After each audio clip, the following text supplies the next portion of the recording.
आज आश्विन 3 गते 5औं संविधान दिवस हामी नेपालीहरूले देशभित्र र बाहिरका सबैले मनाउँदैछौँ। सबभन्दा पहिले त म संविधान दिवसको यो उपलक्ष्यमा देशभित्र रहनुभएका र देश बाहिर रहनुभएका सम्पूर्ण नेपाली दिदीबहिनी दाजुभाइहरूमा हार्दिक बधाई र शुभकामना व्यक्त गर्न चाहन्छु। संविधान निर्माण प्रक्रिया र त्यसमा पनि संविधान सभाबाट संविधान निर्माण प्रक्रिया आफैमा पनि एउटा ऐतिहासिक महत्त्वको राजनीतिक परिघटना हो। त्यसमा नेपालमा 2007 साल खास गरी राणाशाही विरोधी आन्दोलनको क्रममा संविधान सभाबाट संविधान निर्माणको कुरा उठ्यो, तर त्यो व्यवहारमा आउन सकेन। लामो समयको सङ्घर्ष र खास गरी ऐतिहासिक जनयुद्ध, 12 बुँदे समझदारी र ऐतिहासिक जनआन्दोलनको संयोजनबाट नेपालमा संविधान सभाको निर्वाचनको नेपाली जनताको सपना पुरा हुने अवस्था बन्यो। यद्यपि त्यो पनि निकै जटिल र चुनौतीपूर्ण ढङ्गले अगाडि बढ्यो। पहिलो संविधान सभा सफल भएन र दोस्रो संविधान सभाबाट सङ्घीय लोकतान्त्रिक गणतन्त्रको संविधान निर्माण भयो। यो आफैमा मौलिक, आफैमा गम्भीर र दूरगामी महत्त्वको परिघटना हो। आज हामी सङ्घीय लोकतान्त्रिक गणतन्त्रको संविधानमा लिपिबद्ध भएका विचार, भावना र मान्यताहरूलाई व्यवहारमा उतार्ने प्रक्रियामा छौँ। यो ठुलो राजनीतिक परिवर्तनको, एउटा युगान्तकारी परिवर्तनको, किनकि राजतन्त्रबाट गणतन्त्रमा, एकात्मकताबाट सङ्घीयतामा, समावेशिता र समानुपातिकतामा, त्यसपछि धर्मसापेक्षताबाट धर्मनिरपेक्षतामा जाने कुरा एउटा युगान्तकारी राजनीतिक परिवर्तनको द्योतक हो। र यो प्रक्रियाको अपेक्षा के हो त भने नेपाल राष्ट्रको अझ बृहत्तर एकता, यसको राष्ट्रिय स्वाधीनता र आत्मसम्मानको वृद्धि, सुदृढीकरण र नेपाली जनताको समृद्धिको आकाङ्क्षा। नेपाली जनता सबै खाले शोषण, उत्पीडन, विभेद, अन्याय, अत्याचारबाट मुक्त एउटा नयाँ समाज निर्माणतिर जाने यसको अपेक्षा हो। 5 वर्षको हाम्रो अनुभव, यद्यपि यो 5 वर्ष इतिहासको मूल्याङ्कनको दृष्टिकोणले लामो अवधि होइन, तर फेरि पनि यसले के सङ्केत गर्छ भन्ने कुरा महत्त्वपूर्ण पक्कै पनि हो।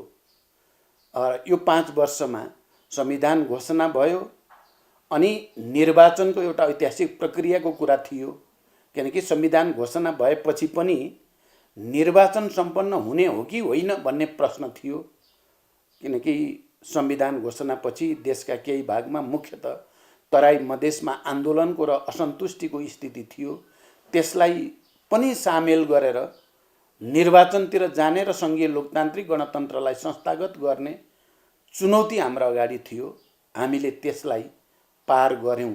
मलाई खुसी र गर्व पनि छ कि संविधान सभाको निर्वाचनमा देशलाई लैजानको निम्ति मेरै नेतृत्वमा सञ्चालित जनयुद्ध अनि त्यसपछि 7 राजनीतिक दल र तत्कालीन नेकपा माओवादीले गरेको 12 बुँदे समझदारी र ऐतिहासिक जनआन्दोलन हुँदै देश अन्ततः संविधान सभामा गयो।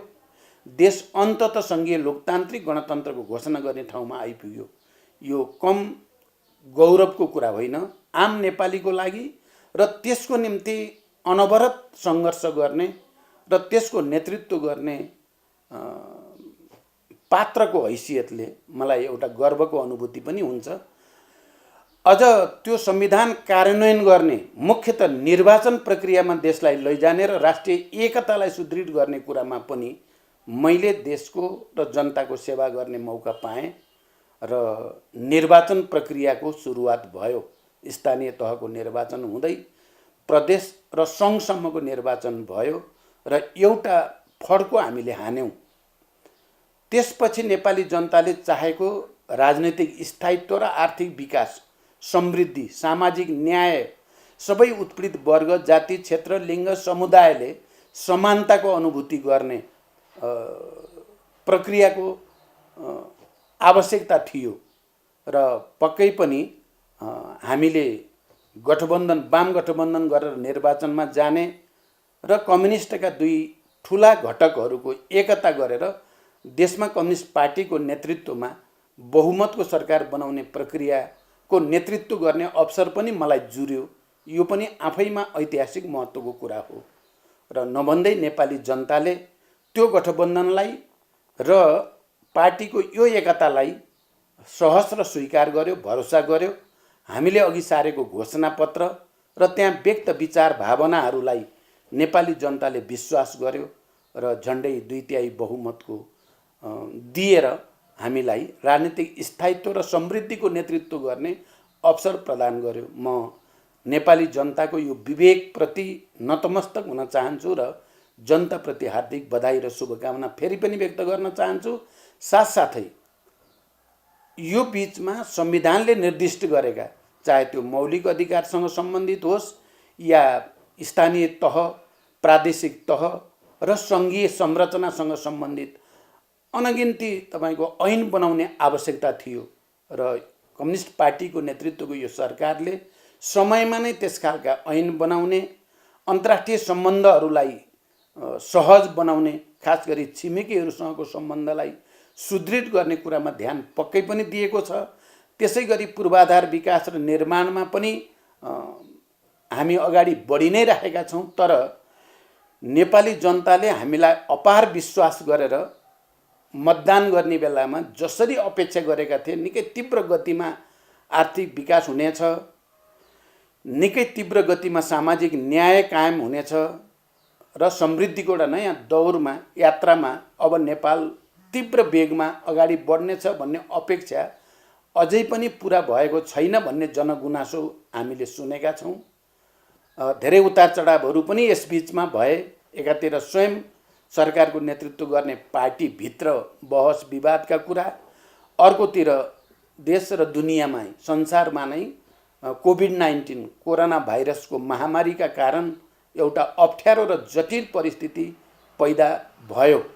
फेरि पनि हामीले आफ्नो पार्टीभित्रको एकतालाई पनि नयाँ सिराबाट अगाडि बढाउँदै र कोरोनाका विरुद्ध सङ्घर्षलाई पनि अब अझ बढी प्रभावकारी बनाउने प्रतिबद्धताका साथ अहिले हामी अगाडि गइरहेका छौँ। संविधान दिवसको यो 5औं वर्षको उपलक्ष्यमा म आउने दिन, अब हाम्रो पार्टीको नेतृत्वको सरकारको झन्डै 2.5 वर्ष समय अझै बाँकी छ। यो 2.5 वर्षमा जनताले अपेक्षा गरे अनुसार अझ व्यापक रूपमा विकास परियोजनाहरू अगाडि बढ्नेछन्। अझ राष्ट्रिय एकता र राष्ट्रिय स्वाधीनता अझ सुदृढ हुँदै जानेछ। किनकि राष्ट्रिय स्वाधीनताको दृष्टिकोणले, राष्ट्रिय एकताको दृष्टिकोणले यो बिचमा केही ऐतिहासिक कामहरू पक्कै पनि भएका छन्। हाम्रो सिमानाका समस्या समाधान गर्ने सन्दर्भमा हाम्रो भूगोललाई हामीले आफ्नो नक्सामा आबद्ध गरेर त्यो भूगोल फिर्ता गर्ने सङ्कल्प नेपाली जनताले, नेपालका सबै राजनीतिक दलहरूले, नागरिक समाज, बुद्धिजीवी सबैले पनि सङ्कल्प गरेको स्थिति छ। यो पक्कै पनि भोलिका दिनको लागि एउटा सुखद सङ्केत यसभित्र छ। त्यसकारण संविधान दिवसको यो ऐतिहासिक अवसरले हामी सबै नेपालीमा एकताको, शान्ति र समृद्धिको एउटा नयाँ सङ्कल्प लिने दिनका रूपमा यो अगाडि बढ्नेछ भन्ने म विश्वास व्यक्त गर्न चाहन्छु। त्यसै गरी राष्ट्रिय एकता, राष्ट्रिय स्वाधीनता, राष्ट्रिय आत्मसम्मानको अभिवृद्धि गर्न पनि संविधान दिवसको यो अवसरले हामी सबैलाई मद्दत गर्नेछ भन्ने विश्वास पनि म व्यक्त गर्न चाहन्छु। अन्तिममा फेरि एकचोटि संविधान दिवसको यो अवसर हामी नेपालीहरूको लागि, नेपालका राजनीतिक दलहरूको लागि, नागरिक समाजको लागि, पत्रकार, बुद्धिजीवी सबैका निम्ति पनि एउटा नयाँ सङ्कल्प गरेर देशलाई आर्थिक समृद्धिको र यो संविधानले परिकल्पना गरेको समाजवाद उन्मुख राज्यको कुरा जो गरिएको छ त्यो निकै नै ऐतिहासिक र महत्त्वपूर्ण छ।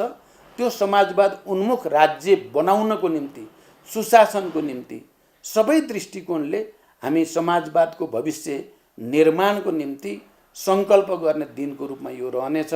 म आम नेपाली जनता र सबै राजनीतिक शक्तिहरू, नागरिक समाज, पत्रकार, बुद्धिजीवी सबैमा पनि त्यसको निम्ति विशेष अपिल गर्न चाहन्छु। आउनुहोस्, हामी सबै एक हौँ, एक भएर राष्ट्रको एकता र जनताको समृद्धिको आकाङ्क्षा पूर्ति गर्नको निम्ति अगाडि बढौँ। संविधान दिवसले हामीलाई यही सन्देश दिन्छ भन्ने म विश्वास गर्छु। र यसको साथसाथै हामी सङ्घीय लोकतान्त्रिक गणतन्त्रको संविधानको 5औं वार्षिक दिवस मनाउँदै गर्दा यसका निम्ति त्याग, तपस्या र बलिदानका कीर्तिमान कायम गर्ने ती हजारौं शहीदहरू, हजारौं बेपत्ता योद्धाहरू अनि घाइते अपाङ्ग हजारौं क्रान्तिकारीहरू र नेपाली जनताका असल छोराछोरी सबैप्रति म हार्दिक श्रद्धाञ्जली र सम्मान व्यक्त गर्न चाहन्छु र उनीहरू सबैका परिवारजनप्रति हार्दिक संवेदना प्रकट गर्न चाहन्छु। संविधान दिवसले हामीलाई अझ अगाडि बढ्न, सामाजिक न्यायसहितको नयाँ समाज निर्माण गर्न उत्प्रेरणा दियोस् भन्ने कामना गर्दछु। धन्यवाद।